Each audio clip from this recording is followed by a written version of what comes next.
So let's just address this at the beginning.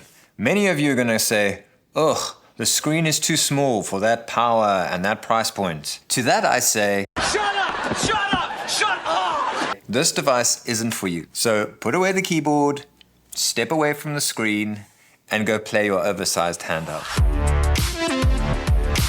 But there is another camp of people who will say, this device is for me. It's dockable, it's powerful, and I can take it out the house with me every day. This device is for those people. Or if you're in the third camp, which is just kind of, stick around. I'm gonna go through a lot of for and against points for the Retroid Pocket Mini in this video. So if you're a retro gamer, you might be into modding and you might be into creating your own electronic things. And that's where PCBWare comes in.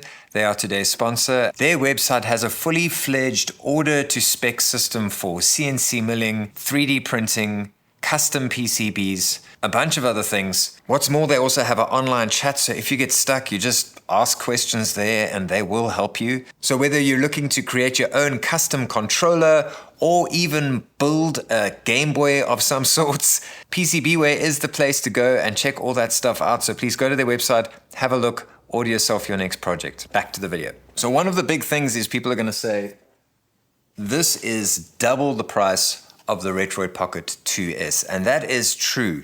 And then the argument will be,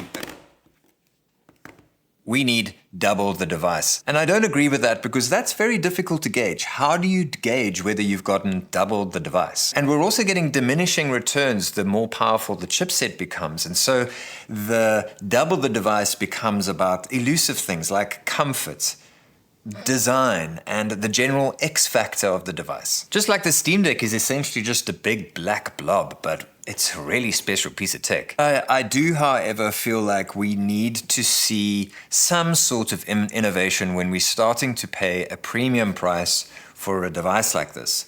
They have added things like the AMOLED screen. We've got a really pretty design. You know, this all glass front really does look beautiful. But I do feel like we need more at this price point. Maybe they can start working with developers and pushing the emulators further, or have an agreement, a licensing agreement where some of the emulators are all pre-installed and ready to roll. That sort of thing. I think we need to start seeing that instead of seeing really old versions of the emulators preloaded, and some of them are paid emulators, and I don't think the devs are getting money for that. But to play devil's advocate, Sad Turek, episode coming on Sunday, he said, you know, the chipset in here is the same as his flagship Samsung phone that was released 4 years ago that cost, you know, whatever it is. In South Africa, it's about 15,000 Rand, whatever the dollar value is. This is now $200 with the same chipset. So, you know, we need to put things into perspective. Now, a big response to this device is that the screen is too small. Like, my main response is, it is a small device with a small screen. That's literally the point of it. So, you know, we've had this before where people respond in that way, and I do get a little bit annoyed. Now, I've got the RG405M, which was, for me, one of the perfect balances of pocketability and all that. And it definitely does rival this. Now, I've got my steel ruler here, just doing the edge to edge, because inches actually don't mean anything to me, because I'm not a savage using the imperial system. I have to concede that the screen is considerably, even though we go 3.7 inches, 4 inches, in effect, it's 1 centimeter difference in a diagonal measurement. That is fairly considerable, but the point, like I mentioned, is it's supposed to be compact and powerful, which it is. And then just how beautiful is the screen? It's flipping amazing. Sonic World on here just looks spectacular. The color, the depth of everything on it is beautiful. Whether that's important to you, that is also something to be discussed. I like an inconspicuous device, and I'm more likely to take this out with me than, say, for instance, the RG556. Then you can bring it home, and this is the thing where I say, you know, this is something that people aren't thinking about. You can bring it home, plug it into a dock, or plug a video out into the USB-C port and use it on your TV as a dockable device, as quite a powerful home entertainment and gaming system. And then XR glasses, like I mentioned in my previous video, using XR glasses with this is pretty damn cool. Then on that note, this does connect to controllers, which is pretty cool. So I've got my nifty Wukong controller here, which is it's a 2C controller. Let's switch it to, it's already on Bluetooth mode. Pair new device, Ultimate 2C, pair. Okay, so Bluetooth is probably going to be your best bet on here. So obviously Bluetooth works, and then we need to check 2.4 gigahertz. I think I'm going to try use the dock here. Sorry, my dock is a little bit dusty. There, let's plug the dongle into the side here. There. And then we're going to switch to 2.4 gigahertz, and this should be a little bit easier. Yep, there we go. Immediate connection, I think. Or not. Let's clear all. Let's try this side. Nope. No, I can't get 2.4 gigahertz working. It works on a lot of Android devices, so not sure what's going on there. I mean, it works with the dock. What I will note with the TV docking and with the Vita glasses is that because this is a 4:3 screen, I can't seem to get it to 16:9 mode for most TVs and that, and so it's windowed. So Retroid assured me that it's a 1080p output, but I'm not so sure. I'm not sure if maybe it's a 720p output to the TV and to the Vita glasses, because they are reduced in size and I can't seem to stretch it. Then Chris at Retroid also told me that they don't have pass-through, so when you're using the display out, it's not charging. I did notice that the charging is a bit sketchy on the dock, and so let's see with my little pass-through Vita thingy if it is going to work. So let's see, I've got this handy dandy set of XR glasses from Vita. Cool. So it's definitely windowed in my screen here. I'd have to fiddle around to try and stretch it, but I can't seem to do it yet. And then let's check if it is charging. I've got my charger in here. No, it's not charging. So pass-through doesn't work. So that is a bit of a frustration with it being dockable, is that your battery is going to drain. Battery life is okay, and because I'm testing it as I do the video as well. I had it fully charged yesterday before I went to bed, and then I did a bit of gaming in bed with it. I've been testing it now this morning, but when I woke up, it was already at 70%, so it lost 30% through the night. Regarding these Vita glasses, I tried to watch a movie with them. I thought that would be a handy thing to do with this, like tell people you could use this as a compact media player, and that window is windowed. It's smaller on the screen, as you saw with my test over there as well. And this is where, I mean, we need to start expecting a little bit more from a device at this price point. Obviously, like I mentioned, put it into perspective, this is a high-end chipset from, 4 years ago for $200, which is a pretty good deal.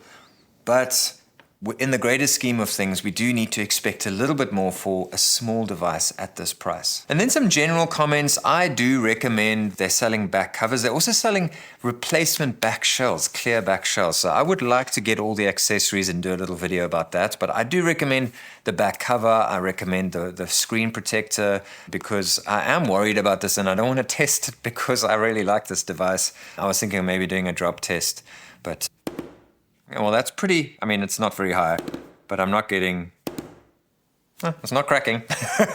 I have found a bit of body creak on the edges.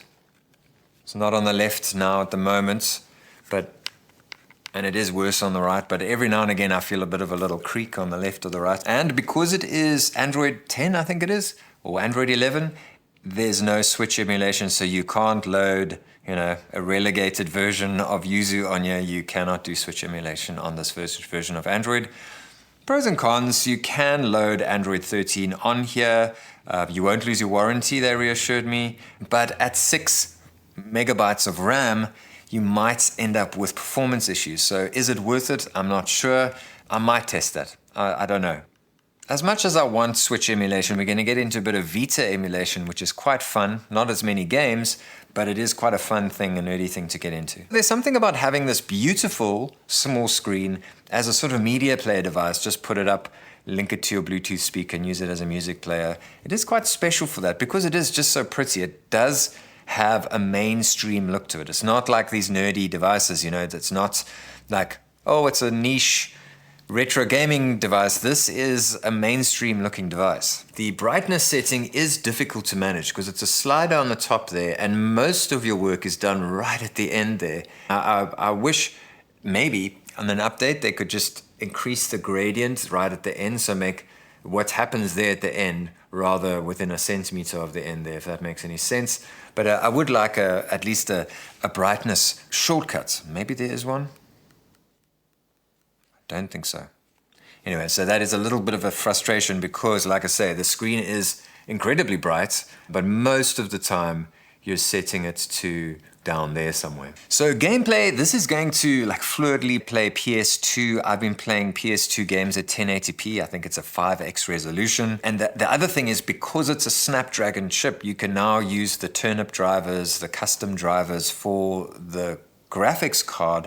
So 3DS supports this, the Wii emulator supports this, the GameCube emulator, and Vita 3K for Vita games supports the custom drivers. So you're getting better compatibility with those systems on this. I must say though, 3DS, I'm not noticing as big a difference using this to, let's say, the Retroid Pocket 4 Pro. But with GameCube, with Vita especially, I'm seeing a more compatible experience. The rumble motor is really top notch. It feels great in here. It's not one of these like sounds like something's grinding inside there. Just a natural, nice feeling rumble motor, kind of like one of my Pro controllers. It feels like that. And a lot of guys have been promoting this Pico 8 Go. It's just a little app that you go to and it's quite nice. But I can't find a place where I can like look specifically for games. You've just got to sort of scroll through and find a game, which I really don't like. I like the native experience. Some people have been commenting that my win later guide isn't working. I tested it, everything's working fine.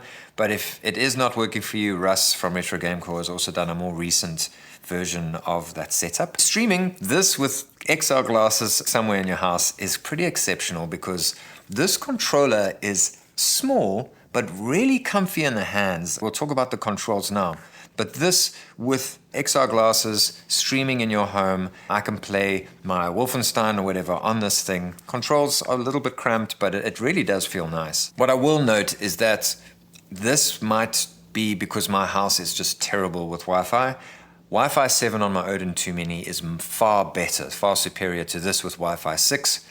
It should technically be fine, but I do find the performance a little bit better on the Odin 2 Mini for streaming. And then the butt. I mean, this is a sexy little butt on here. The plastic is lovely, a textured plastic, and I tend to hold it like this.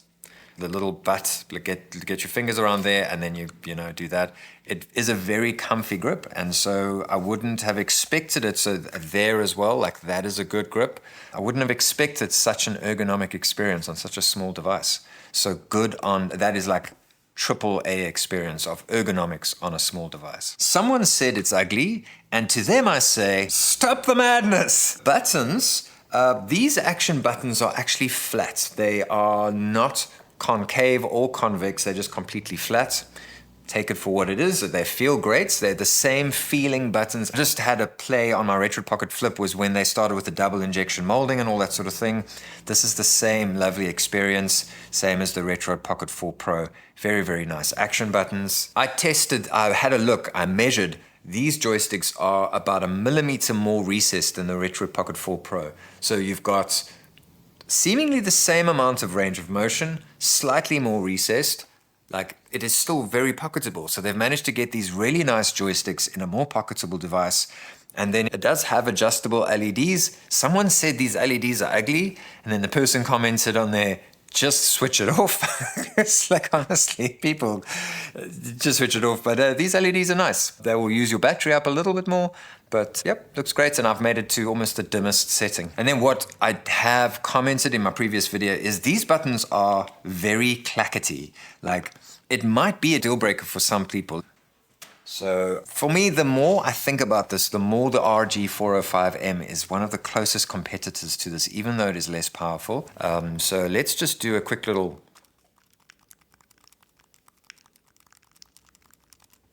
I've literally never gamed like that. And then this one. And I said to my wife, Okay, obviously I brought it to her attention, but I was like, that is quite annoying, isn't it? And she was like, yes, it is pretty annoying. Shake test. Absolutely silent. Yay! Crotch time! Whoops. These are sort of medium looseness pants. They aren't skinny jeans or anything. That is pocketable. Like, it passes the muster. It is a pocketable device. So this goes pretty dim in a dim room. So I'm just going to do a brightness test there to show you for sort of outdoor gameplay. This thing is pretty bright. The AMOLED screen for the win. And you also need to remember that this is an Android device. So this is going to take a bit of setup. So I'm going to give you a quick little crash course of what I have done. And I do have my RP4 setup guide, which is still pretty relevant. But emulators to download. When you do the initial setup guide, don't download any of the emulators. I would recommend using something called Obtainium. I will put the link of where you can get Obtainium apps to download. You will search for the following for Obtainium. You will search for the Dolphin emulator, the nightly version. You will search for Digeshow. If you want a nice front end, I recommend Digeshow, but also Emulation Station, ESDE is another option, but that won't be via Obtainium. Lime 3DS, a nice 3DS option for you. RetroArch, the 64-bit version, and then Vita 3K. All of those you will get via Obtainium. So download the Obtainium app. I'll put the link in the description. You go there, you search for all these apps, and you will get them straight from the GitHubs. Then the other things you will need to download are NetherSX2. I'll give you another link in the description where there's instructions for you how to install NetherSX2. Drastic, please buy Drastic from the App Store. The M64 Plus FZ Pro, please buy that from the App Store. PPSSPP, if you want, go buy the gold version. And then DuckStation. I just find DuckStation nicer to use for PlayStation because it's easier for me to upscale the resolution with DuckStation. So all of those apps have got setups, so you need to go into each emulator, set them up, check my Retroid Pocket 4 Pro setup guide for that. What you want to do is open your Digeshow, and then again, just check up my setup guide here, but just go in, link up where your ROMs are, make sure it's chosen the right emulator that you want to use. So there's a little bit of setup here. That is kind of a little crash course for you. Vita 3K, there is a website I found that where you can get some Vita 3K games. You know, if you don't want to like rip your games, which is a bit of a mission, there is a website, but I can't share it here on the video. But there you will get a .pkg file and a work.bin file for your game. You'll tell your browser it's okay to download those files and go ahead and download them. Have your device plugged in and set to file storage. Create a folder in the Vita 3K ROMs folder of your device with the name of the game that you're downloading and put those two files, the .pkg and the work.bin file, in that folder. Now go to your Vita 3K app, go to File, Install, and then the file install.pkg and add the .pkg and then add the work.bin file. And that's the easiest way that I found, and I have gotten quite a lot of games to play. It doesn't unfortunately work within Digeshow, but it will actually have a little dot. Green is it works fine, orange is it's got some issues, and red is it doesn't work at all. So once you've got those games, it will update online and tell you which ones are working well. Games that I've gotten working, I'm just going to list them out for you quickly. Borderlands 2 didn't work. Brotherhood United worked, a little retro game. Chicken Range worked, difficult to play on here, but worked. Duck Souls, I think that one worked, it's busy updating. Home, a unique horror adventure, that worked. Limbo is a wonderful game, and that's what I've mainly been playing on here. That works fine. Little Planets didn't work.